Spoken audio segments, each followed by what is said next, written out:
crossover artists singing both in English and Spanish, and I was the first one during that time. Esa noche, la voz de Jon Secada sonaba perfecta. Cada nota estaba en su lugar. El público aplaudía, las luces lo envolvían, el escenario brillaba como siempre. Pero detrás de esa imagen impecable, algo se estaba rompiendo lentamente. Mientras el mundo lo escuchaba cantar sobre el amor y la nostalgia, su padre luchaba en silencio contra una enfermedad que casi nadie sabía nombrar. No hubo escándalo, no hubo titulares urgentes, solo un cuerpo que se apagaba poco a poco, y un hijo que no entendía por qué. Años después, Jon confesaría que la muerte de su padre no llegó como un golpe repentino, sino como una sombra que avanzó sin hacer ruido. Una pérdida que no solo le arrebató a su padre, sino también la certeza de que el tiempo siempre avisa.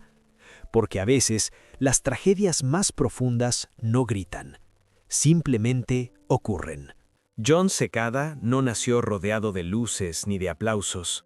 Su historia comienza lejos de los escenarios, en una familia marcada por el desplazamiento, el esfuerzo y una sensación constante de empezar de nuevo. Antes de convertirse en una de las voces más reconocibles del pop latino e internacional, fue simplemente un niño que aprendió muy pronto que la estabilidad no siempre está garantizada. Su infancia estuvo atravesada por el exilio. La salida de Cuba no fue un viaje planeado ni una aventura, sino una huida silenciosa, cargada de incertidumbre. Llegar a Estados Unidos significó dejar atrás una vida entera y aprender a sobrevivir en un país nuevo, con otro idioma, otras reglas y ninguna red de seguridad. En ese contexto, la música no era un lujo ni un sueño romántico, era un refugio. Desde pequeño, Jon mostró una sensibilidad especial para el sonido. El piano se convirtió en su espacio seguro, un lugar donde podía ordenar lo que afuera parecía caótico. Mientras otros niños buscaban encajar, él pasaba horas practicando, estudiando armonía, absorbiendo influencias que iban desde la música clásica hasta los ritmos latinos que aún resonaban en la memoria familiar. No lo hacía pensando en la fama, sino porque la música le ofrecía una forma de pertenecer.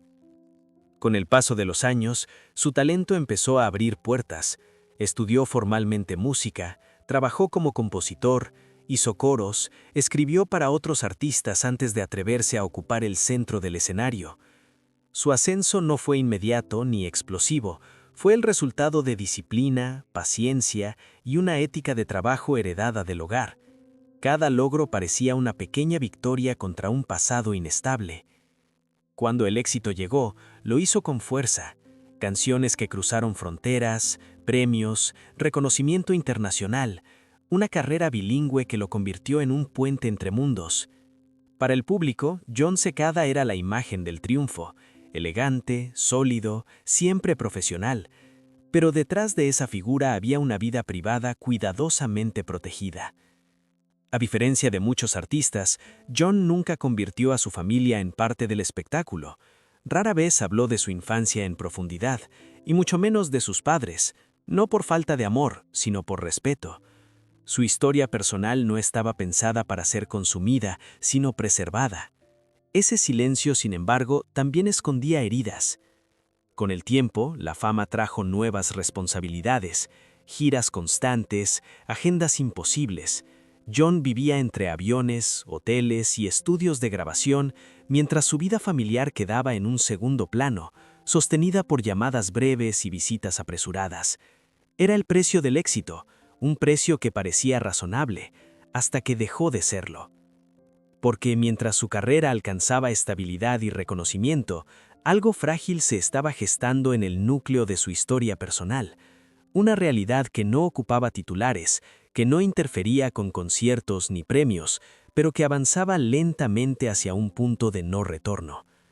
La biografía pública de Jon Secada es la de un artista exitoso. La biografía íntima es la de un hijo que creció creyendo que siempre habría tiempo para entenderlo todo, y esa creencia, como descubriría después, era una ilusión peligrosa. Antes de ser el padre de Jon Secada, fue simplemente un hombre enfrentado a su tiempo, un hombre formado en una Cuba convulsa, donde las decisiones políticas no eran abstractas, sino cuestiones de vida o encierro. Su padre no fue una figura pública, ni un héroe de titulares, pero cargó con una experiencia que marcaría a toda la familia: la prisión. Durante un periodo de su vida, fue detenido como prisionero político. No hablaba mucho de ello. En casa, el pasado se mencionaba en fragmentos, como si las palabras completas pesaran demasiado. John crecería entendiendo que había preguntas que no debían hacerse en voz alta, y recuerdos que era mejor dejar en silencio. Ese silencio, lejos de ser ausencia, era una forma de protección. Cuando la familia salió de Cuba y se instaló en Estados Unidos, el padre dejó atrás no solo un país, sino una identidad. En Miami comenzó de nuevo, desde abajo, como tantos otros exiliados. Trabajó largas jornadas, aceptó empleos modestos, abrió un pequeño negocio familiar. No buscaba reconocimiento, solo estabilidad. Su prioridad era clara: que sus hijos crecieran sin miedo. En casa era un hombre reservado, firme, poco dado a las demostraciones emocionales. No elogiaba con facilidad, pero observaba con atención. Cuando John tocaba el piano, su padre solía quedarse en una esquina, escuchando sin interrumpir. Nunca decía si estaba orgulloso, nunca hacía promesas, pero siempre estaba ahí. Esa presencia constante, silenciosa, fue una de las primeras lecciones que John aprendería sobre el amor. Había también contradicciones. El padre valoraba la disciplina, el esfuerzo físico, el trabajo tangible. La música, al principio, le parecía un camino incierto. No se oponía, pero tampoco lo alentaba abiertamente. Para él, el éxito era sobrevivir, pagar las cuentas, mantener a la familia unida. John tardaría años en comprender que esa postura no era falta de fe, sino miedo a perderlo todo otra vez. Con el tiempo, la relación entre ambos se volvió más distante, no por conflicto, sino por rutina. John crecía, estudiaba, viajaba. Su padre envejecía en silencio, cargando un cuerpo que había pasado por el estrés de la cárcel, el exilio y el trabajo constante. Nunca se quejaba, nunca hablaba de dolor. En su forma de ver la vida, resistir era una obligación, no una opción. En medio de esa normalidad aparente, había algo invisible, un desgaste interno que nadie detectó a tiempo. La familia seguía con su vida, convencida de que los peores peligros ya habían quedado atrás. Después de todo, había sobrevivido a la política, al encierro y al desarraigo. ¿Qué más podría amenazarlo? John recordaría más tarde pequeños detalles: el cansancio persistente, las visitas médicas sin demasiadas explicaciones, el modo en que su padre restaba importancia a cualquier síntoma, señales que en su momento parecían triviales, señales que nadie conectó. Porque a veces, las historias más duras no anuncian su llegada, se infiltran lentamente en la rutina, disfrazadas de normalidad, y cuando uno se da cuenta de que algo no está bien, el tiempo ya ha empezado a cerrarse. La noticia no llegó con sirenas ni con urgencia visible. No hubo una llamada que anunciara un accidente, ni un titular que explicara lo ocurrido en pocas palabras.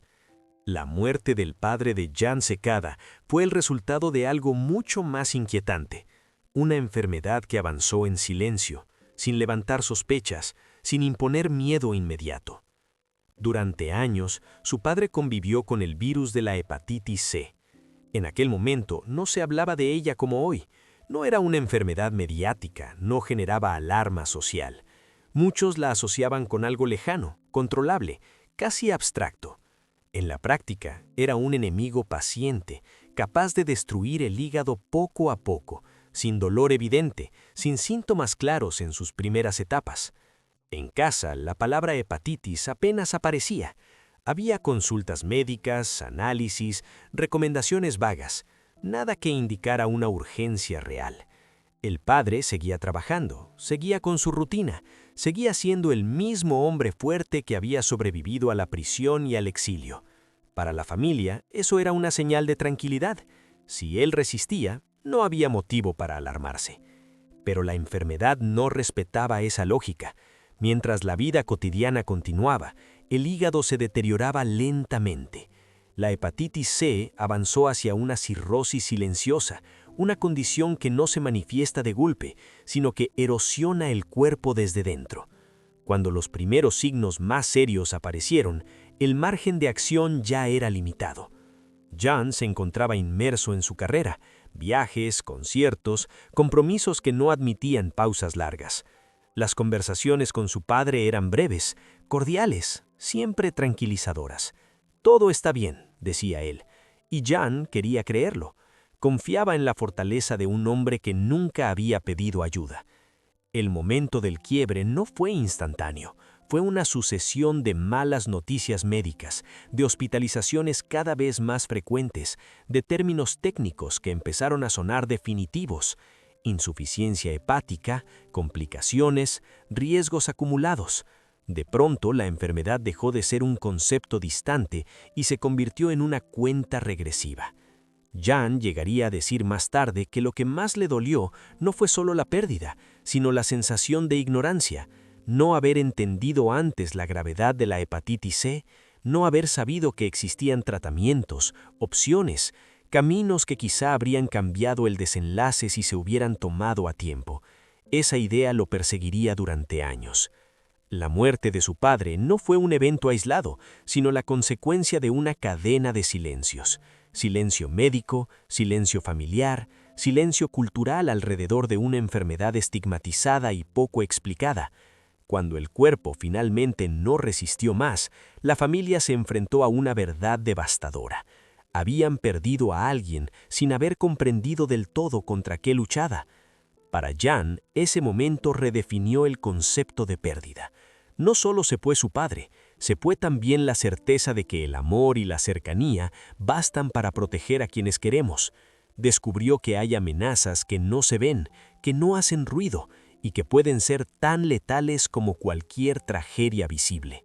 Ese día, el escenario quedó lejos, la música enmudeció y por primera vez, John entendió que el silencio también puede matar. El funeral no fue un acto público ni un evento rodeado de cámaras. No hubo alfombras, ni discursos preparados, ni canciones dedicadas para la prensa. Fue una despedida contenida, casi silenciosa, como había sido la vida del hombre al que todos iban a decir adiós. Se realizó en un espacio sencillo, lejos del ruido de los escenarios que su hijo conocía tan bien. El ambiente estaba cargado de un silencio espeso, interrumpido solo por pasos lentos, respiraciones profundas y algún sollozo contenido. La luz era tenue, como si incluso el lugar entendiera que aquel no era un momento para brillar. John llegó sin anunciarse. Vestía de manera sobria, sin símbolos, sin necesidad de esconderse. Allí no era el artista reconocido, sino un hijo más, caminando con el peso de una ausencia que todavía no terminaba de asimilar.